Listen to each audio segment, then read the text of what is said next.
Hey guys, Affinity here. Today we'll be learning how to build a exact payment kiosk in Minecraft Bedrock. So let's go check out how it works. So we'll walk up to the kiosk. Okay, so we're selling hay bales for 10 coins. Alright, and I got 10 coins on me. So let's go ahead and pay that. And as you can see, the payment is getting sucked down into the system.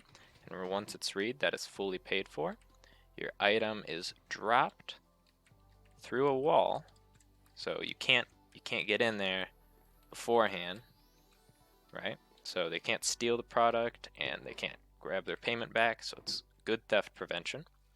As well, it's got the added bonus, sort of a necessity actually, of this redstone lamp here that will tell us when the shop is stocked or not. If the lamp is on, the shop has some stock to sell.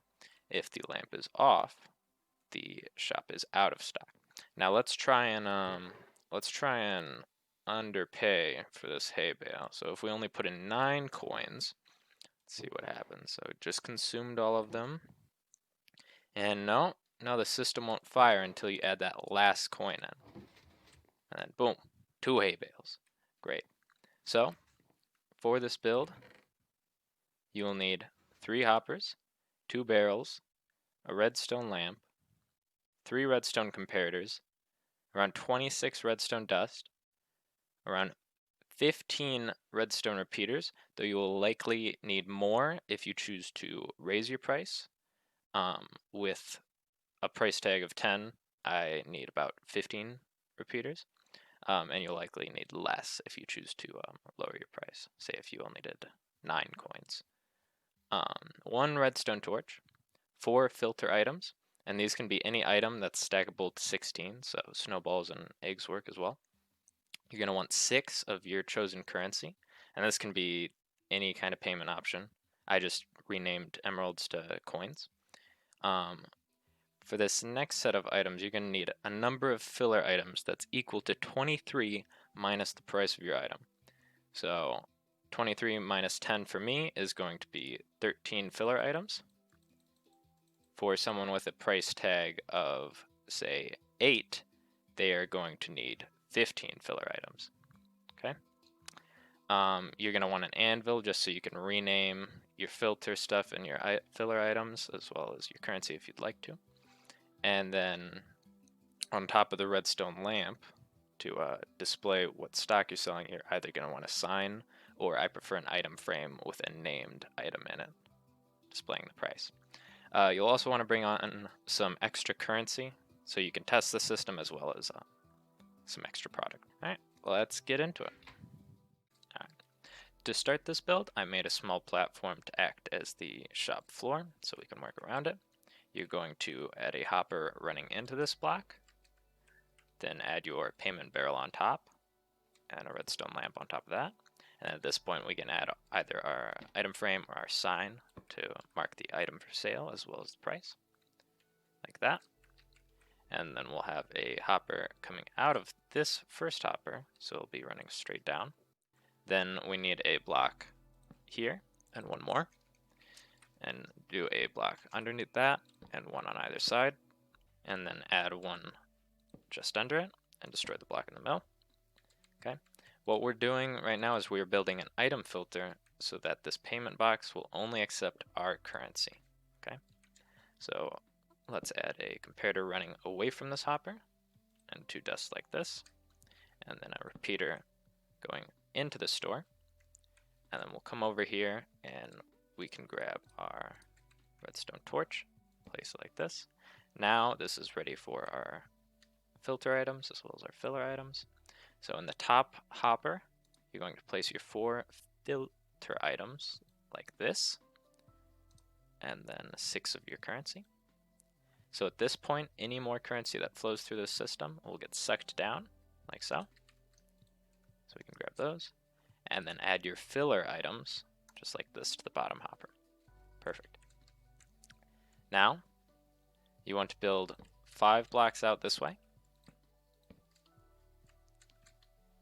and we will add a redstone comparator coming out this bottom hopper, 2 redstone dust like this, a redstone repeater, and another redstone dust. So the way this works so far is once the exact currency comes into the system, it will add it will be a total of 23 items in this hopper, allowing this comparator to give off a signal strength of 2, powering this repeater, and then that will send a signal to the rest of the circuit and power stuff like our dropper that's going to shoot out the product. Alright, now we can build 3 blocks this way, and then another 3 blocks this way, and then add a block here, and one up, and destroy this block. Now at this point, we can grab our blocks of redstone as well as our pistons, add the block of redstone here, add a sticky piston so that it extends and grabs this bottom hopper, but it'll stay extended for the time being. Then we'll do some temporary blocks like this, and then we need a regular piston facing this redstone block, like so. We can delete these. And then we also need one facing it from below with 1 block in between distance. Alright. Now we can add in the rest of the redstone like this. And now we need to place a block here. And one more. Have a repeater coming out of here. And a redstone dust right here. And now we can start our pulse extender. So what's going to happen is once we put the exact payment, it's going to allow the comparator to give off a signal strength of 2, reaching this repeater, powering this line, powering this piston, which pushes down this redstone block and retracts the piston holding our hopper. So our hopper will come over here, and we can add in our other barrel, and this will be the drop-off center for the payment. So the point of the pulse extender is we need this piston to fire back up the block of redstone once the payment is done unloading. So you will have to experiment with the timing on your repeaters if you're using a different price.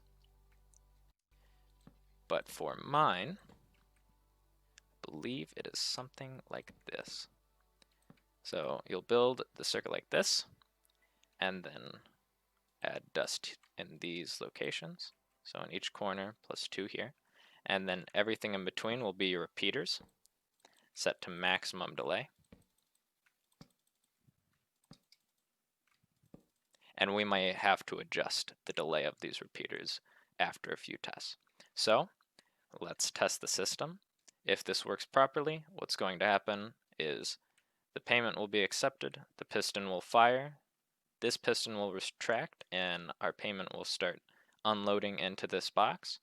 And this pulse extender will be coming around during that, and then shoot this piston and this block of redstone back up, repowering this piston and stopping the unloading process. So we have to time it so it takes the exact payment out of this box.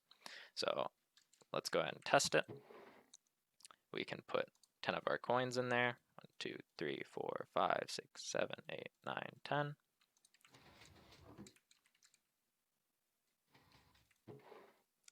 Okay. So the system only took 8 coins, which means we need to extend this pulse extender. So I will add 2 more repeaters like this, and I am going to do just that amount of delay, and we'll see how that works. So grab the currency. You also want to double check and make sure that a coin has not flowed out of here, because that is possible. You'll be able to fix that by changing the repeater delays though. So let's do it again. 1, 2, 3, 4, 5, 6, 7, 8, 9, 10. Okay. Okay. Perfect. So it offloaded 10 coins. Now we just need to double check again that it didn't steal one of these, and it looks like it didn't. So once you've got this system working, what I like to do is I like to double check that we don't have a jam once we overpay. So we can just test overpaying here. I'm going to put 11 coins in all at once, so that's just 1 coin more. And if it works properly, what should happen is we should still only get 11 or 10 coins in this payment box, and it should keep the 11th coin in there. So let's see. So, oh, okay. Perfect. So this only grabbed 9 coins and left 2 coins in there. So we will have to extend this. So we can turn this to maximum delay. And let's see if that does it. And yep, still coins in there. Good. There we go. So this pulse extender part is going to be a lot of trial and error. But if it works, you'll be able to get exact payment for your machine. So the additional coin that was used in overpayment should be left in this system here. And basically what that's going to do is it's just going to make the next time someone pays for it less expensive by 1, which is fine. If people accidentally overpay, you get to keep all their cash. Alright, so now that we have the pulse extender part down, we need to add the system that fires the dropper. So add a temporary block here, and then let's grab our observer, and we're going to have it looking into this redstone dust, and another one looking into that observer. Okay, and at this point we can place a block here, and a hopper on top of that block, and one more observer looking into that hopper. So the way this works is this is just a redstone tower. So an observer will see that this redstone clicks on. This observer will notice that this observer has seen that redstone click on, and it will send a pulse through this block, which will power this hopper, and this observer will notice that this hopper is powered and send a signal right here. So we'll place a dust on top of that. Then we'll place a block out, and one more, and then place a repeater on maximum delay right here, and then we can grab our dropper and place it facing the shop. Okay, and now what we can do is we're almost done. All we need to add is the system that powers the light when something is when you have stock. Excuse me. So we are going to need our comparator. I'll lead a line down to that redstone lamp. So we'll do a repeater and blocks just like this.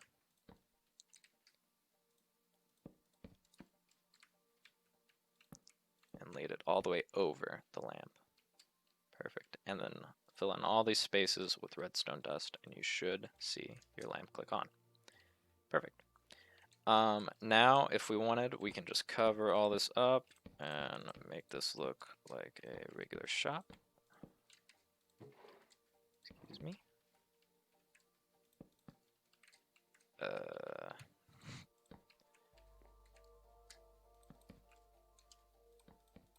Alright, you get the idea. So let's give it a test. So we'll pay 10 coins, and we should receive a hay bale. So there we go. We got our product. It was exact payment, and we'll come down here to double check. Yep, 10 coins, exactly. So that is how you build the exact payment kiosk.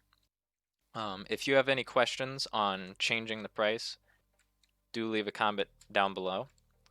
And thanks for watching, guys.